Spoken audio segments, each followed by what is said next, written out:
Statistics shows that more and more pastors' homes are undergoing trouble, turmoil, and so many other things. That is why today on Times of Refreshing, we'll be talking about the pastor's wife and her relationship with her husband. It is important to know that many people look up to us concerning their marriages and their homes. That is why we need to get it right. It is not easy being a pastor's wife. It is not easy also being a pastor. But both the pastor's wife and the pastor must realize that they made their vows to one another first and foremost, even before the church. Don't go anywhere. We'll be right back. Make sure to like our Facebook page at Times of Refreshing with Pastor Toyin and subscribe to our YouTube channel at Times of Refreshing with Pastor Toyin, and you will be truly blessed.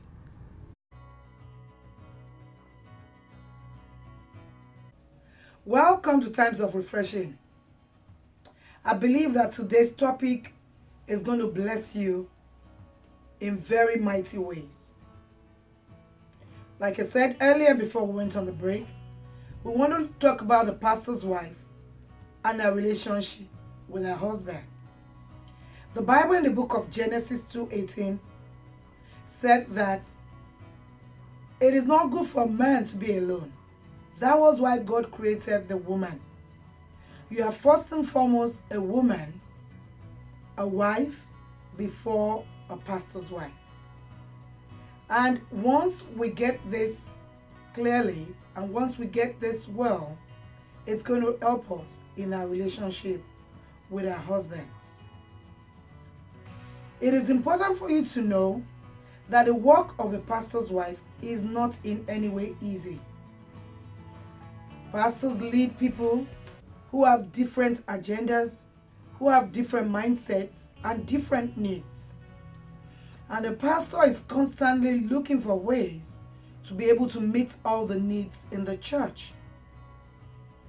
Therefore, so many times our husbands, they bear a lot in their mind and carry a lot of burdens.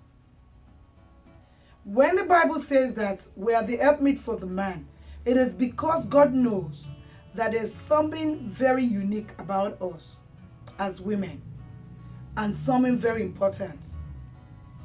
There is a need in the life of every man that a woman can help them fulfill or meet. That is why you as a pastor's wife must understand that you must be the greatest supporter of your husband. In the ministry, as they go out there ministering to people, when they face a lot of things, they want to be able to come back home and sit with you at times and talk to you about how things went during their day. But if we are not there for them, it's going to be difficult for them to be able to do this. So let's look at some of the ways that we can have a very effective relationship, a good relationship, a satisfying relationship with our husbands. The first thing I want us to understand is that we are not supposed to be our husband's rivals. One thing I always mention to younger pastors' wives is the fact that if your husband is not a pastor, you cannot be a pastor's wife. It is important for you to know is that it is because of his position as a pastor that you became a pastor's wife. And we must respect and honor that position.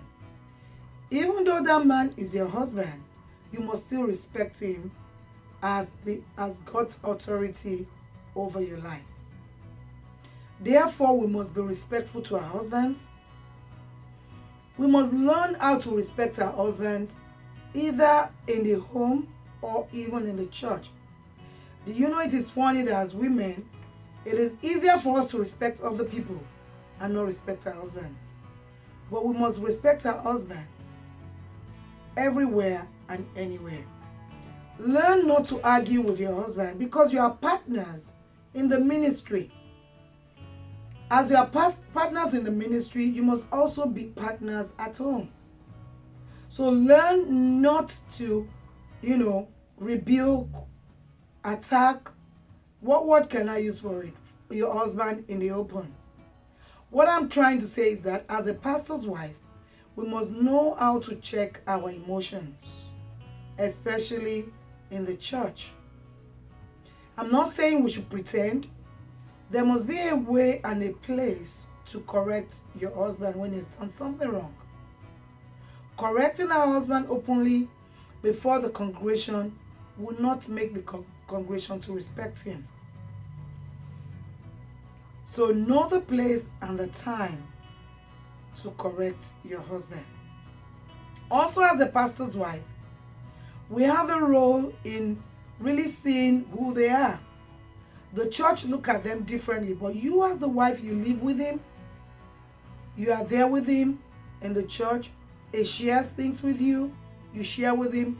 You know him better. You must be quick to come to your husband's defense, knowing that it is not always easy for him to lead a lot of people. A pastor's wife must know that quarrels at home spills over to the church. The Bible in the book of Proverbs 25:24 says that it is better to go to the mountaintop than live with a contentious wife. You have to make the work of the ministry easier for your husband by being an understanding wife. It is not everything that should lead to a fight or a quarrel. There are so many pastors and their wives that will fight at home and pretend in church.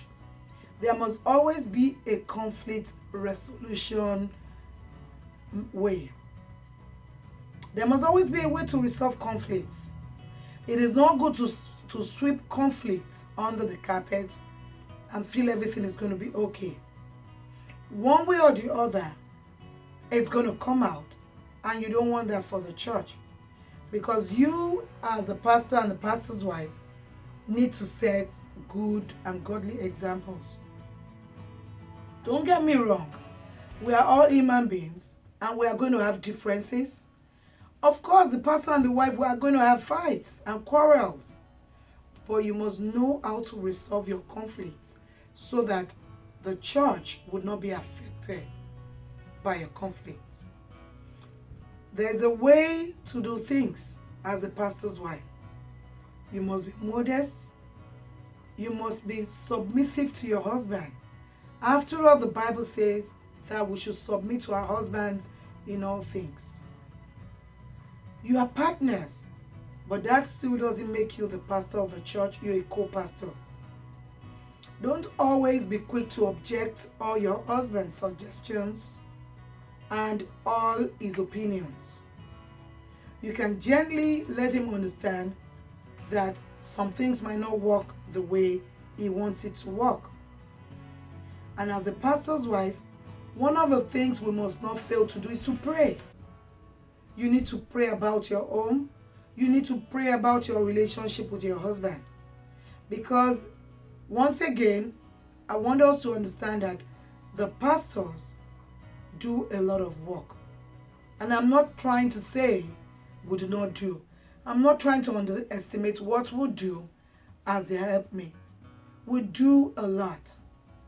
But know that first and foremost is always the man up there, is always the man the church defers to all the time, even before they come to you.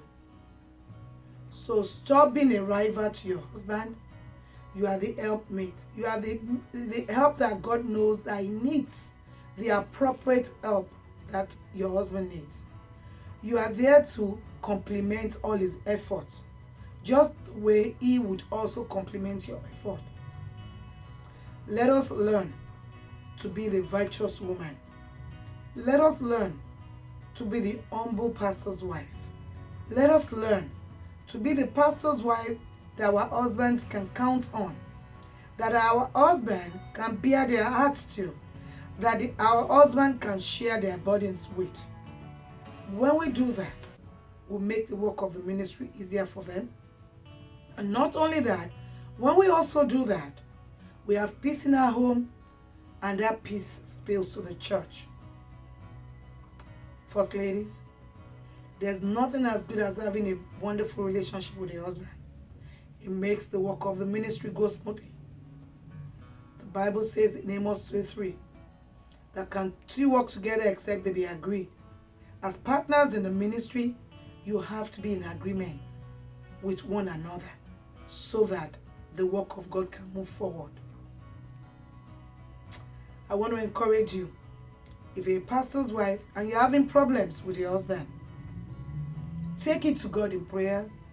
If both you and your husband have spiritual mentors in the ministry, you can also talk to them. But try your best as a pastor's wife to do what God expects you to do by being a virtuous woman. And you will see the changes you want in your husband even as we go. Once again, I want to thank you for listening to this episode of Times of Refreshing. I hope that this has been a blessing to you. See you next time. Bye.